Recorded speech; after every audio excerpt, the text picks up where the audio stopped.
Hello everyone and welcome to today's WIEF MOCAfest Masterclass on Impact of Digital Technology on the Arts. Now ladies and gentlemen, let's welcome our first opening act, our very own MOCAfest artist. He is a musician, composer and singer from Pakistan. He is a quintessential world musician from Pakistan who seamlessly blends the genre of Indian classical with jazz music. Now without further ado, please welcome Asif Sinan. I would like to thank WIEF and the whole team there.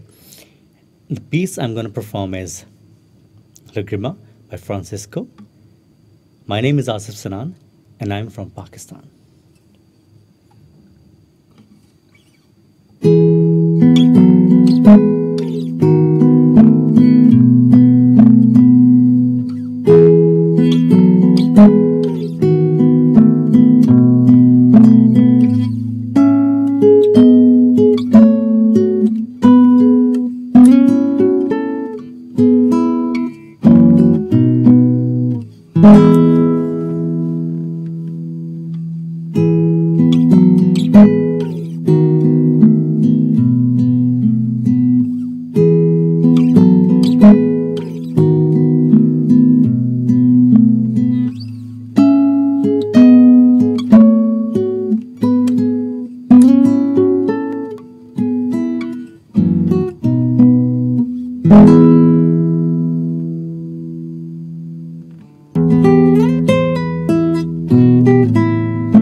Thank you. And the next piece I'm going to perform is Tears in Heaven by Eric Clapton. Thank you.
Thank you very much. Beautiful. Thank you, Asif, for the wonderful performance. Now let's get the ball rolling with the session moderator. He is an award-winning rapper, songwriter, and entrepreneur with a career spanning over 2 decades. He took a step back from the music industry in 2018 to redirect his focus on business. Now, he currently owns 2 Joe's Barbershop outlets, 8 Pizza on Fire station, and produced a Recite app with over 70,000 downloads to date. Now, please help me welcome Altimet. Altimet, the floor is all yours. Good morning, guys. How are you guys doing today? I want to thank, first of all, the World Islamic Economic Forum for having me. I've got a bit of a history with them. I participated in the MOCAfest. I don't remember how many years ago, but I got to see the beautiful country of Kazakhstan because of them, because of participating. So thank you for having me. Thank you for having me back. And today we're going to have a little bit of a talk. We're going to have a discussion, an exchange of ideas on the intersection of art and technology. And we have Krista Kim with us today. So Krista Kim is founded and is leading the Techism movement right now. I believe she started somewhere in 2014. Am I right, Krista? When you wrote down the manifesto, basically she has moved on from. We're going to talk about this later. She's going to moved on from painting physically to painting digitally. And of course, if you Google her, I think one of the first things that's going to come up is Mars House, right? So, Krista, how are you? I want to say thank you, first of all. Thank you for that introduction, Altimet. It's a real pleasure to be here with you and to talk about the future of NFTs and the Metaverse. So, if you're talking about NFTs and the Metaverse, I think we've got to go back, right? To the underlying technology underneath it. Like, it's all built on, a certain technology. It's called blockchain. So maybe you can give us a brief run through to somebody who has just been reading about blockchain in passing. They don't really know what blockchain is. What is an NFT? It's really quite simple. It's a technology that provides an immutable record of transactions.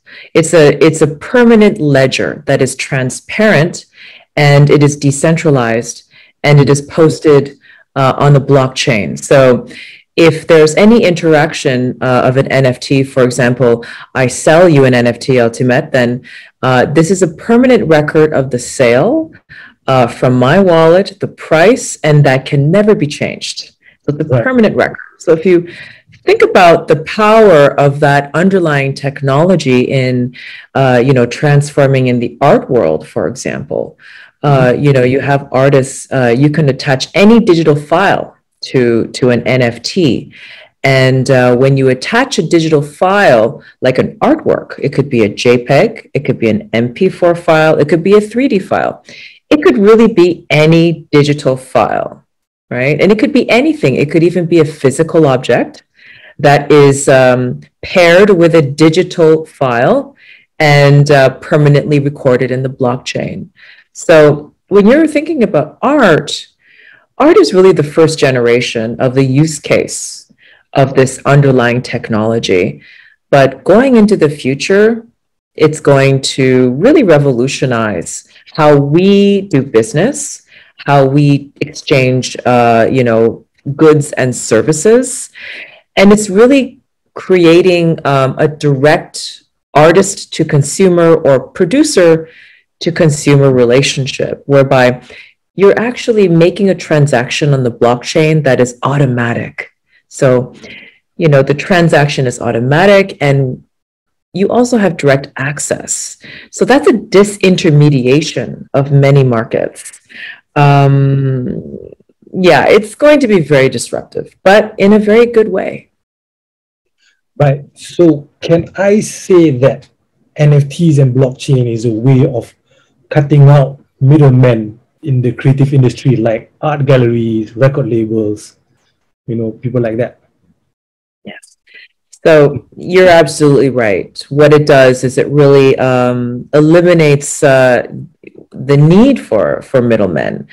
But in the art world, I would say that, I still need, people who can actually help me manage the business side of my enterprise, because I want to create art, but I don't want to spend all this time, selling the art. So maybe in terms of, hiring collaborators or working with collaborators on projects, but in terms of like bringing your art to market, you no longer need a gallery. You can just post it on OpenSea. You could post it on SuperRare. Any of these reputable, or there's so many NFT platforms that are popping up every day for different audiences in all parts of the world. So the beauty is that every artist can find the right platform for them to reach directly to their audience, right? And I think that a lot of artists, what you really have to do is research and understand, you know, who are the people attracted to different platforms like Rarible, like Super Rare and Known Origin. You know, even the Malaysian platform that you spoke about, Altimet. What is the name of it again? Pentas.io. Yeah, you mean stage. Pentas.io. Like, isn't that amazing that you have a Malaysian NFT platform for Malaysian artists? I mean, this is a phenomenal paradigm shift. Right. So am I right if I say that the value is not in the NFT? The value is in the art itself. But NFT is kind of like a digital online certificate of ownership. Let's call it that. It does many things. Not only does it give authenticity and ownership, proof of ownership of a digital asset, the digital file, whatever it is, becomes an asset as an NFT. But you also have like the notary function of an NFT, where you can actually have legal documents that are NFTs. People eventually will get married on NFTs. Data can be stored as NFTs, like our medical records. Imagine having full ownership and control over your own medical records as an NFT. I think that's something that people have to get used to now, is that we're going to have more control and ownership over our data files, our data, our information, our art, whatever we create. Right. Yeah. All right. So that's I think that gives everyone here a basic understanding of what NFTs are. Let's talk about Mars House. Yeah. So yeah, I guess with Mars House, you know, it's one of the you know, primary examples right now in the art world of what an NFT is, and it shocked the world because I sold the Mars House last March for 288 ETH, and that made headlines worldwide, which is why I'm here. So why don't we go to the video so I can talk about it? But basically, when I created the Mars House, you know, for me, I created it last year between February and May 2020, during the height of the global pandemic crisis. Everyone was on lockdown worldwide, and I had a dream. I was stuck in my small condo in Toronto, and I thought, I have to escape and under lockdown into my imagination and create my dream home.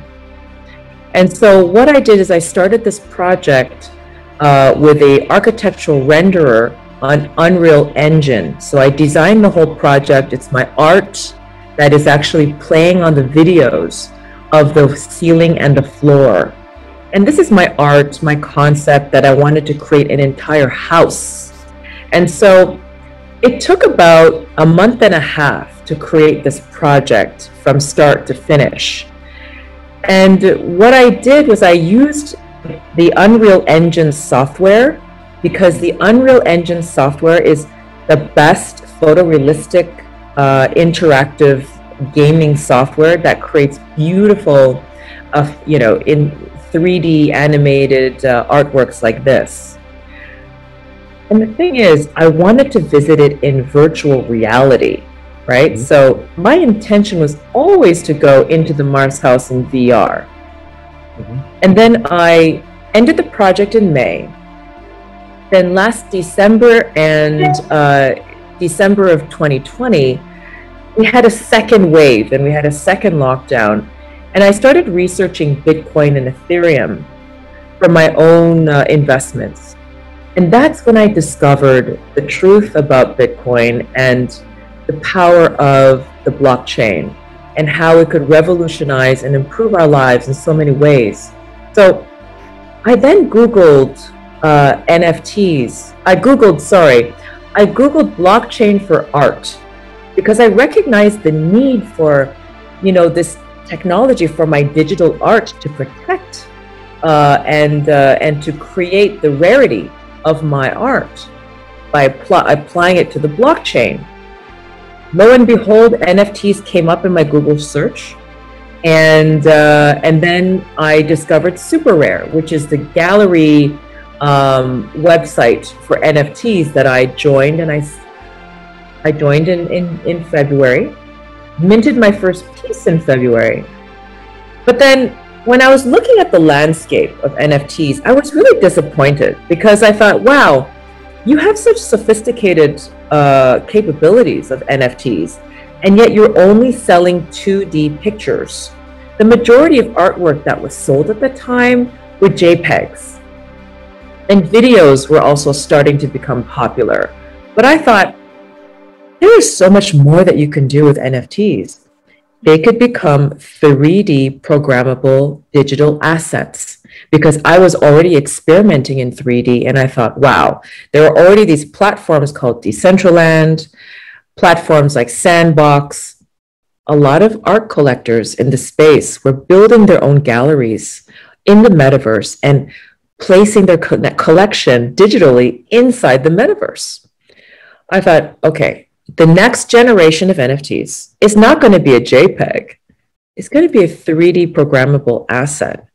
And 10 years from now, these 3D programmable NFTs that we experience in the metaverse, in virtual reality, and what we'll have in augmented reality, they're going to be almost indistinguishable from real life, which means that we're going to have an extended lifestyle with digital assets. Mm-hmm. And so I thought, okay, I have the Mars House already as a 3D, Unreal Engine file.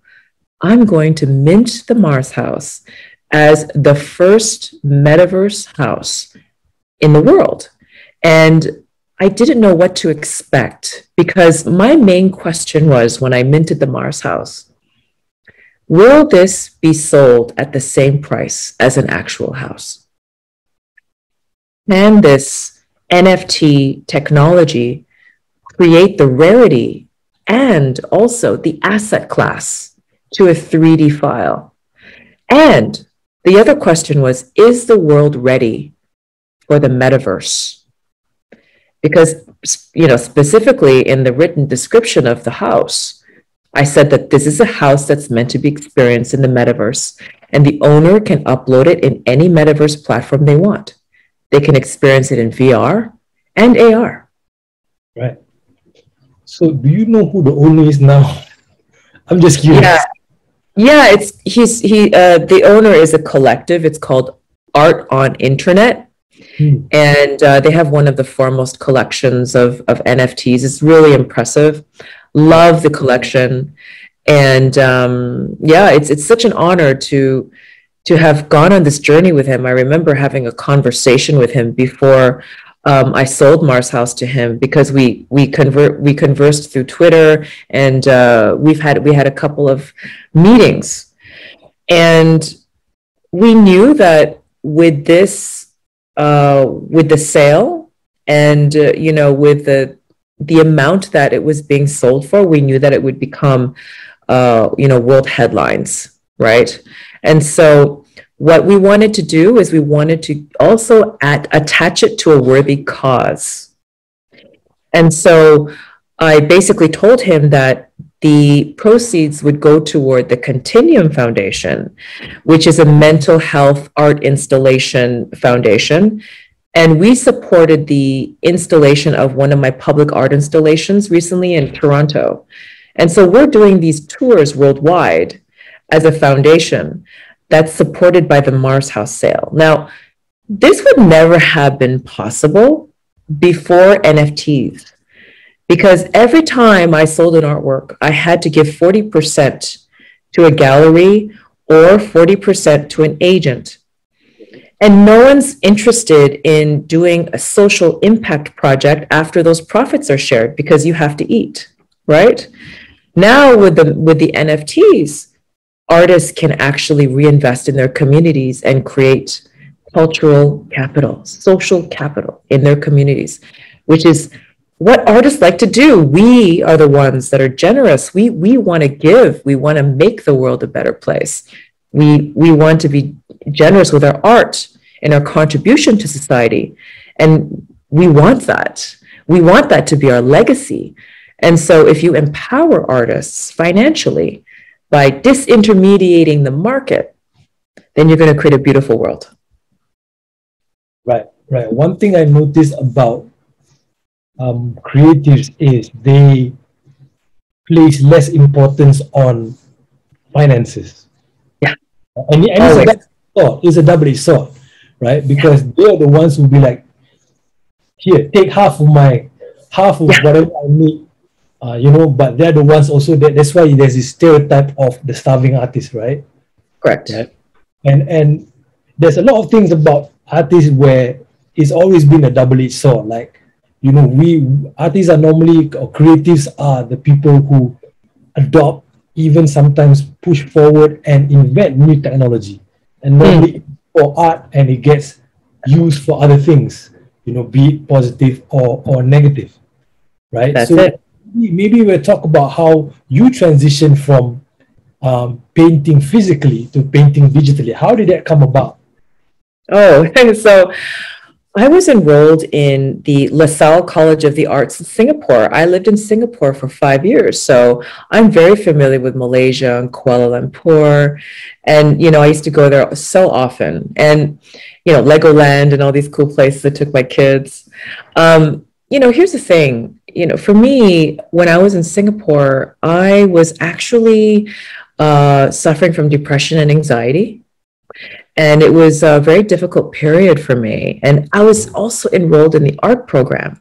So, for me, I started to meditate. I learned meditation techniques, and it really helped me control and manage and get rid of my depression and anxiety. I no longer have those feelings anymore or these problems because I'm able to control my mind. And so what I learned from that experience was, even with digital, I think that there's a major mental health crisis around the world because digital devices are affecting us in a negative way because social media actually is not healthy for us. And these devices and these platforms are not designed for our well-being. They're designed to make money in Wall Street, right? So what we want to do is we want to make sure that we're managing our mental health. And so for me, when I started to create my digital artwork, it was because I was actually treating my own, depression, anxiety through meditation. And so I create very minimalist artwork that through the screen, because the screen is very hypnotizing and the screen is light, and we are attracted to light as, terrestrial beings, right? So we basically are attracted to light. I want to use the light for pure consciousness and meditation. So my art is always about that. And so that's why I really converted from painting. I just didn't think that it was relevant anymore. I'm an artist that's very much interested in the future and in the next thing. Right. It's funny you mentioned, because I got it in my notes about you discovering meditation, right? One thing I think I think everyone needs to have some form of meditation or mindfulness. Some people call it prayer and whatnot, right? But I think for artists, sometimes when you meditate, you're trying to control your mind. Yep. But when you are creating, you kind of have to let your mind free and just, here you go and do whatever you want to do, and let's see what we come up with. Sometimes it's good, sometimes it's not so good, right? Did you find that maybe meditation helped you balance that? Like, or did it maybe stunt your creativity, or did it help? How is that? Because if you think about it on paper, you're like, okay, on one side, I'm being creative, I'm letting my mind go. But meditating and being mindful and, you're just being there, you're essentially fencing in your mind. How do you balance that as a creative?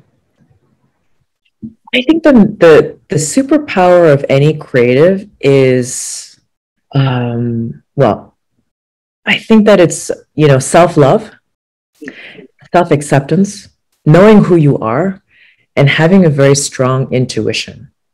That's huge. I think intuition is a power, and that's something that you can develop through age, through wisdom, just through maturity. But I think meditation, for some reason, it really strengthened my intuition. And so when I'm creating, I'm only thinking with my gut feeling. I'm not thinking with my head. I feel. And so, because I'm an expressionist, I'm not a technical person at all. I'm all about what feels right and balancing that with the aesthetics. So when I create my work, I don't even know what I'm doing. I'm in a trance. I would say it's almost a meditation. It is a meditation practice. And my intuition guides me.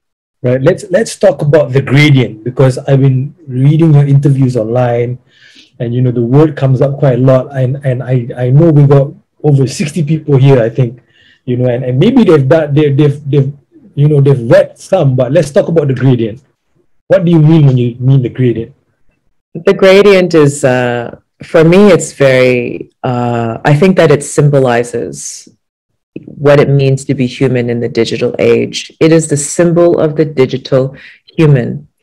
And especially now, since we're going into the metaverse, we have to understand that, our communication platforms, they do more than just help us communicate. They actually inform how our societies are structured, our psychology, our interpersonal health, right? The strength of our relationships.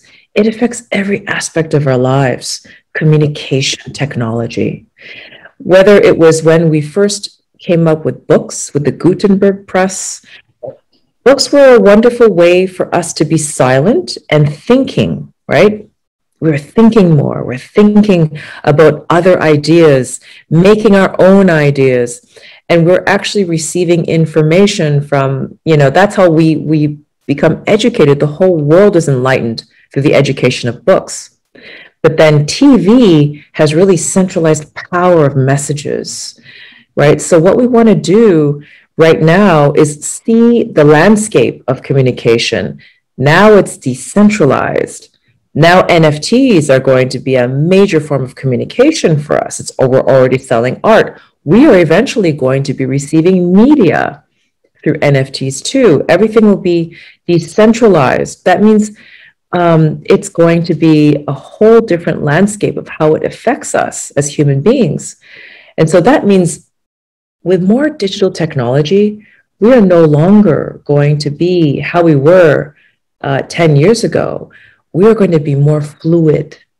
We are communicating with each other globally so easily. And now into the metaverse, it means that race, nationality, all of these divisions traditionally that really separated us are no longer going to apply, especially in the metaverse where you could be a kitten, right? With a bow on your head, an avatar, and you're communicating with other people, but the old, labels and the descriptions that we prescribe to ourselves in the real world don't apply in the metaverse. Everyone is free to be a human being first. And so I think that that's going to create more of a gradient culture, right? Where we're all blended. And being a gradient means that you're authentic. You're not one color. You're not trying to be a color. You're not. Everyone is a blend of a paradox and a blend of colors. I totally agree. Can we go to some questions? Sure. Right. I got a lot of questions here. Cool. Right. Let's start with this one. This one is a bit tech related. I wanted to ask you about this as well. How secure and authentic can the NFT data be when it comes to the buyers? How authentic can the NFT data be when it comes to the buyers? So here's the thing. You always have to do your research, especially when you are when you're purchasing your NFTs, make sure that you're purchasing them from reputable artists and reputable companies, the platforms. Okay, if you're on a site like OpenSea, OpenSea is very open, so there will be fakes. And I've seen a lot of fakes, and there have been a lot of complaints of artists with their art copied and then posted on OpenSea and minted and they're sold on unofficial sites, right, from unofficial vendors. So make sure that you're following the right profile and the right profile page on these NFT sites, so you're getting the original, authentic NFT, and then you're fine. Right. As a follow-up to that, a lot of NFTs right now, they are JPEGs, you know, so a question normally used to trigger people in NFTs, into NFTs, like, what's the difference between me buying an NFT and just me right-clicking and save? You know, I call them the right-click and save click. So to speak. You know what? It's so funny, you know, because as a digital artist, I've been producing digital art since 2013. And for me, you know, it always gave me anxiety whenever I sent my files to collaborators on WeTransfer, right? Because I thought anyone can take my file and copy it and send it to anyone, and it's lost. That's it, right? And I felt anxiety. So with NFTs, that I have no more issues. I could send copies of my art to everyone in the world. I don't care if you have it in your hard drive. But one person on the blockchain is the authentic owner with the actual ledger, you know, the record of exchange and payment and exchange permanently on the ledger. So this is the beauty of it. You can have 1 million postcards of the Mona Lisa, but there's only one. And the NFT can actually identify and authenticate the original Mona Lisa digital file. And that's valuable. Only one, huh? Only one. We got some more questions here. Right. When do you think that the world will be ready for this kind of platform? Will the traditional contemporary artists who are used to the traditional way of presenting their works be positive about this digital platform, i.e. NFTs? That's a great question. So right now, the NFT community is quite small. It's a very tiny percentage of the world's population, right? Because it's a brand new technology. We are right at the cutting edge. But in order for it to be mainstream, we do need the mainstream traditional art market to get involved, to expand the market. So traditional art collectors, traditional art lovers, traditional artists. And the beauty of NFTs is that you don't have to only do digital art. You can be a painter, you can be a sculptor, and create an NFT of your physical that is paired with the digital. The NFT will then be an authenticator of the original and proof of ownership. And you can actually do the easy monetary transaction for your art on the platform. So the platforms are ready. Sotheby's is there. Christie's is already there. They already have their Metaverse NFT platforms. And, you know, every major gallery now is now finding strategies of bringing their artists into NFTs. Right. Okay. Next question. This is quite interesting one. How is digitalization shaping arts and entrepreneurship and making arts or the creative industry to be more lucrative and accessible to creatives? How do you think it's going? Yes. So basically, you know, as long as you have a computer and you're educated in the basics of computers, then you can mint an NFT, you can buy an NFT, and you can sell an NFT. Children are doing it, right? You have 12-year-old artists like Nyla Collection, NYLA. She's American. You know, she's a young Black girl in America, and she's on CNBC. She's on CNN because she is doing a collaboration with Time magazine. She created a very successful collection of NFTs on OpenSea, and she's one of the leading artists in the space. So It's open to anyone of all ages, anywhere in the world. You have artists from all over the world, literally, and everyone has equal access to these platforms, and that's why I'm very excited about the space.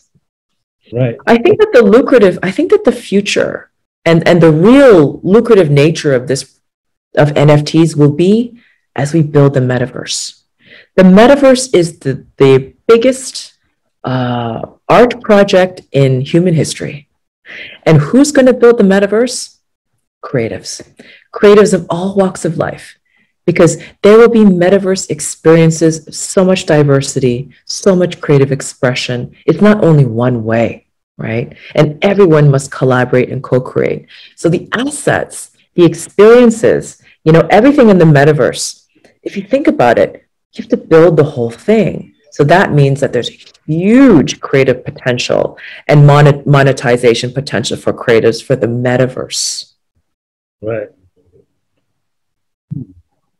We have this question. Again, it's actually a question about digital versus physical art, right? Should creative people need to start exploring NFT or maintain the concept of selling art directly to the person? Because when it comes to owning physical paintings, it is more rewarding and exclusive than owning a digital painting. Well, that's a very subjective viewpoint. And here's the thing. I love physical art. I love paintings. I love going to Basel Art Fair and seeing all the beautiful art that's being displayed every year. But the thing is that the world is changing and the world is becoming more digital and now entering into the metaverse. So for now, you have like Rothkos that are going for $80 million. But not too long ago, Beeple, an NFT artist, sold for $69 million. And he's a living artist. Rothko is not living, right? So that means that, there is a shift. There's a paradigm shift in the taste and our culture of taste for value. What is valued? The Mars house was sold for $500,000, more than the price of the average house. And you think, does that mean that, there's a contest between digital versus physical? I don't think so. I think that we're just becoming more digital, and I think that both will thrive. I think that the digital will also be attached to the physical, especially if you're buying a car, for example. You're going to buy the digital twin of the car that comes with the car, right?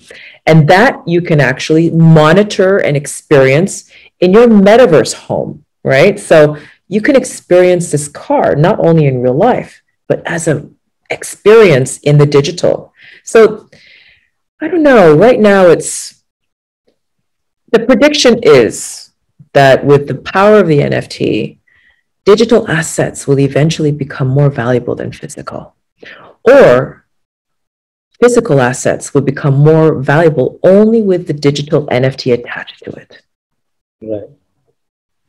Okay. I think one of the things that maybe personally I noticed that actually got me into blockchain and cryptocurrencies is that as time went on, I was spending more and more digital money in the form of credit card or debt. I was holding less cash. I was spending the same amount, but it's just less cash, right?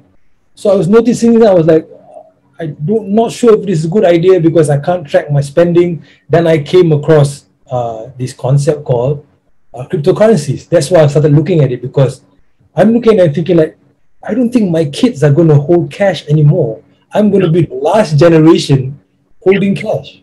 Yeah. Like I can literally have 100 ringgit in my wallet and it could last weeks as opposed to lasting a week maybe. Right. So I think there's definitely a shift, and I don't think we are going to phase out physical money or physical art or physical possessions, but we're going to have to find a medium, and it's up to the individual to find a medium between how much physical stuff would you like to be involved in and how much digital stuff you want to be involved in as well. I don't know, what are your thoughts? Yeah, I mean, okay, especially in the world of art, right? Shipping and storing art costs a fortune, right? And you have all these beautiful artworks and masterpieces. And then you also have digital art NFTs that you can just store in your wallet and then display on a beautiful screen in your home.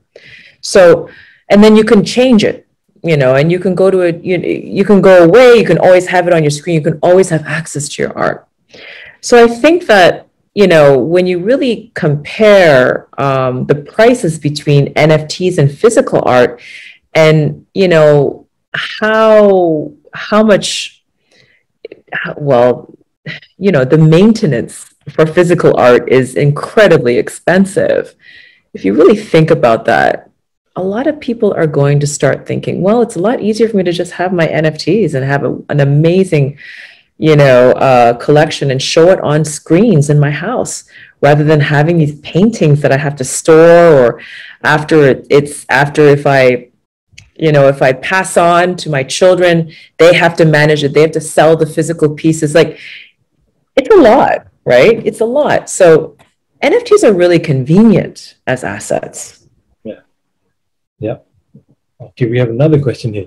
Is there a legal obligation to get a license or permission from a rights holder to use copyrighted work in an NFT, as there might be for a sample on a record, or similarly, or in the physical world, or physical works of art? So I always tell creatives, if you're going to create an NFT, collaborate, right? If it's IP, like, for example, when I create my artwork, my videos, I have a music collaborator, I have a video artist who collaborates on it, 3D renderers. So I collaborate with all these people, and then we actually share, right? And we split. And that's the culture of NFTs, where everyone contributes to the IP of the NFT, and then you actually split the NFT too on the blockchain. So this is a new culture of collaboration and co-creation. Yeah, because I noticed for the Mars House video, there was music, and you credited the composer or the artist, I should say, right? So absolutely, I think you should, like, even if you use a sample for a song, you should credit, because it is someone else's IP. Absolutely. And IP is gold. Like, IP is everything for NFTs. That's exactly what the NFT is creating into an asset. It's your ideas and your contribution. It's the ultimate idea asset maker, and it goes into infinity. So it'll never disappear. It will always be a human record on Earth forever. Yeah. It's magic. IP is magic. IP is magic. Right? Yeah. But we have a question from Lee Hyo Ri. If I'm someone thinking about investing in the NFT craze, are there any specific legal issues I should be keeping in mind? Oh, that's a good question. Well, no, I think that legal issues in terms of cryptocurrencies, I'm not sure. Like, it depends on where I don't think that there would be any problems. I think that the crypto revolution is real, and it's going to take over the world. That's what I believe. And I think that holding NFTs and placing them in your ledger wallet, your cold storage wallet, have your own cold storage wallet for your NFTs, so that you own them fully. If you can do that, you can send them to your ledger, for example. For me, I think, Super Rare and all these other platforms, I feel that they're safe. I feel that having my artwork there for as long as we continue is good, and they're reputable. I don't think there are any legal issues, unless you are breaking a copyright and stealing other people's work, basically, and selling it. Now that's not good, but that's the only issue really that I can think about in terms of art. But I think it's a bit of a dilemma, because if you store your NFTs in a cold wallet, you can't really display them. You can't I'm not sure if you can look at them or enjoy. Oh, you can. You can. Because, okay, so I sold a piece recently to a collector, and he wanted to have the artworks displayed in multiple screens, right? For multiple locations, the office, home, whatever. And I said, okay, just get the USB key with the file. Take the file, because you own the NFT. Right. No problem. And I don't care if someone, you know, takes the NFT and puts it on their screen if they don't own it. I don't care, because there is a record that someone owns it. No one can actually steal it. They can see it, but they can't own it. It's kind of like buying a print of a photograph. Correct. Right? I know we can buy prints of the Mona Lisa. Poster cards. Yeah, poster cards. Dinner napkins. Yeah, essentially the data is the same. Like, it's still a painting of the Mona Lisa, but it's not the painting. You know, it's just a poster card, and maybe the resolution is lower. You know, so it's kind of the same thing. Correct. I agree. I agree. Oh, we got an interesting question here. How can brick and mortar businesses use NFT?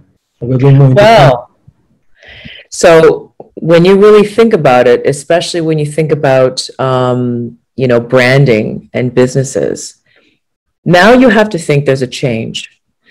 Every brand, every organization, every artist, every celebrity, they are no longer just marketing and services and goods. Now, brands are communities. Right. Okay.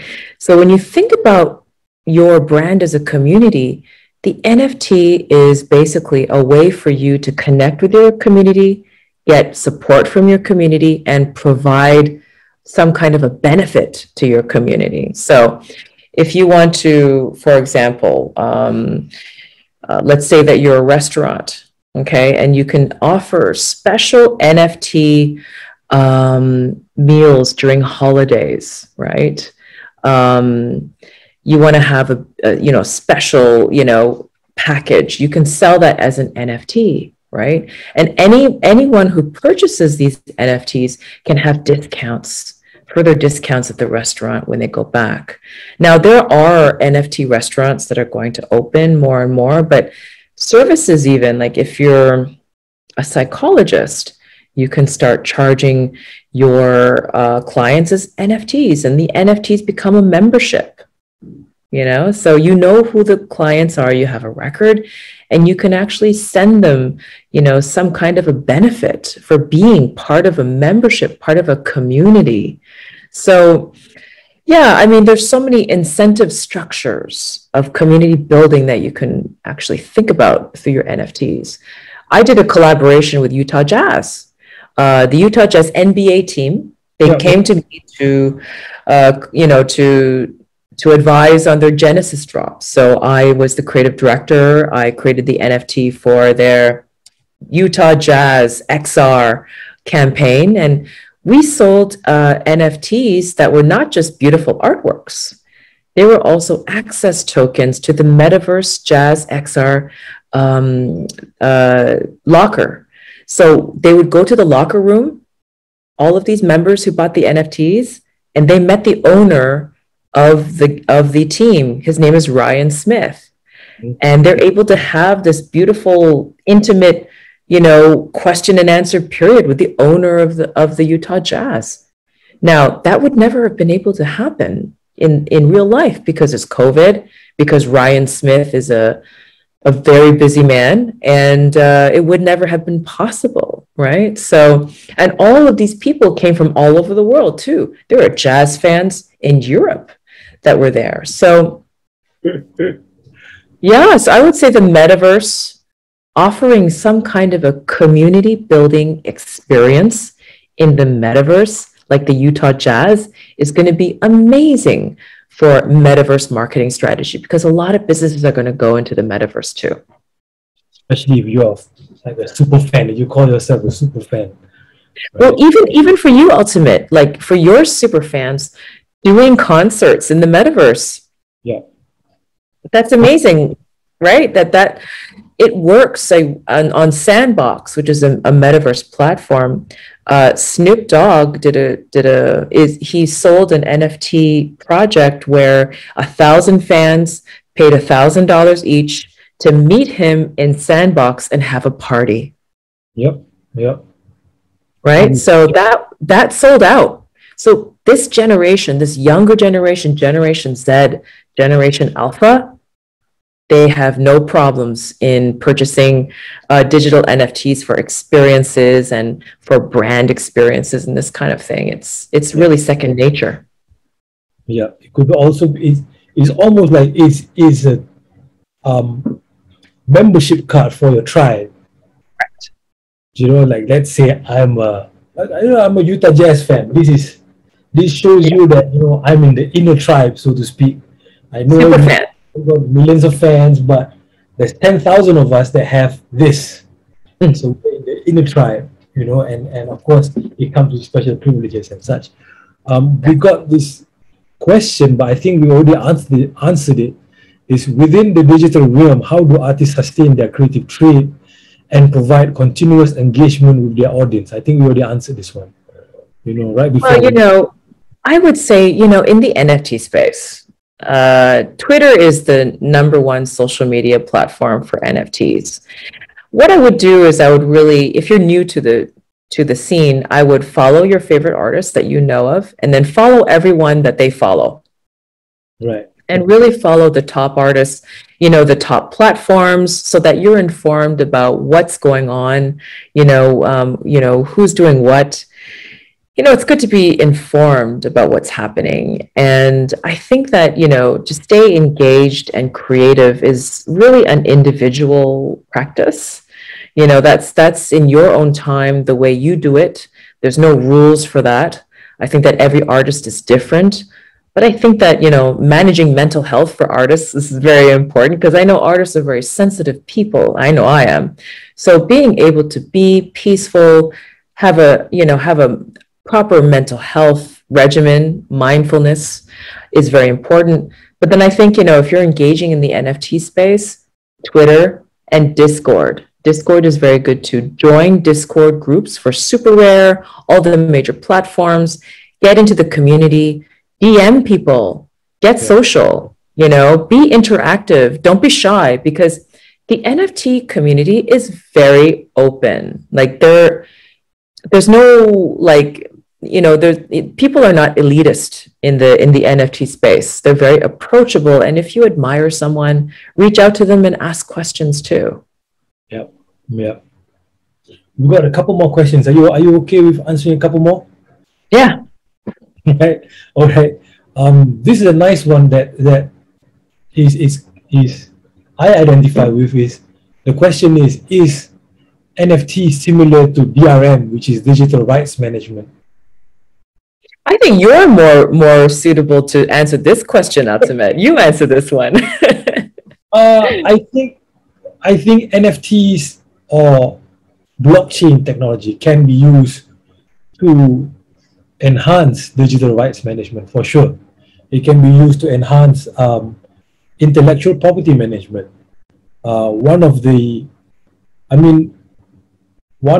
more interesting use cases, and it's got nothing to do with being creative, is actually blockchain being used, or distributed ledger technology being used for logistics. Yes. Right. So there's this particular organization called VeChain, right? And they actually use it, and they're working with people who are involved in a lot of logistics, like BMW, and manufacturers in China, to actually track and just supply chain manage their stuff. So yeah, I do think that you can apply it to digital rights management for sure. Precisely. Yeah, sorry. This is a funny question. Are you seeing what I'm saying? The digital apocalypse? Yeah. Go ahead. Is a digital apocalypse, and if there is in the event of a digital apocalypse, can these digital assets be converted into physical assets? This is such an interesting question, and I've actually like thought about it. If you're talking about a digital apocalypse, like you're talking about like a nuclear bomb, like, you know, like destroying, you know, facilities that, you know, computers that manage data and store data and this kind of thing. And I think that it's hard to say because the entire NFT space is decentralized. So it would basically take the entire world blowing up for NFTs to disappear. If you have a few places in the world that are affected, I doubt that it would take, you know, take out the entire system because it's decentralized. So I think decentralization is the strength of NFTs. You know, in a science fiction movie, it would be really interesting to actually see that as a plot. I would love to see that movie because it's kind of funny, right? Altimet, when you think about it, that would make a good movie. A digital apocalypse. Like, how would that happen? How would that work? Yeah, I mean, we've seen some movies where, you know, there are things like electromagnetic pulses that wipe out like all forms of communication except radio. You know, so you know, maybe it could happen, but if it happens globally, then maybe centralized stuff would be affected. But if it's just a particular region, I don't think so. I mean, the essence of decentralization is not having all your eggs in one basket, meaning you don't have all your files or all your information, all your data stored in one cabinet, you know, to put it in physical terms, right? So you have it spread out. Right. And especially Ethereum, right? Because most NFTs are sold in Ethereum, right, Altimet? So Ethereum blockchain is really decentralized in computers globally, like everywhere. It's spread out everywhere. So it would really have to take like a planetary explosion for that to end. It's a funny question, though. Yeah, good question. Great. We're going to end it now, but can you tell everyone how they can reach you or about your socials, you know, how they can keep with all the things that you're doing? Yeah, very simple. My website is krista.kim. My Instagram is also krista.kim. And my Twitter is Krista_Kim. So you can find me in these socials. And there you go. Thank you so much, Krista. It's been a very wonderful experience and education. I hope a lot of people learn a lot of stuff. This is all the time that we've been allotted, unfortunately. I want to thank everyone, and I want to thank you, Krista, once again. And I want to hand things back over to the foundation. Thank you. Thank you. Thank you to all our distinguished guests and participants. Unfortunately, that's all the time we have for today's session. Now, we truly hope that you've gained valuable input and will be beneficial to all. Now, on behalf of WIEF Foundation, thank you for joining us today. Stay safe and have a great day ahead.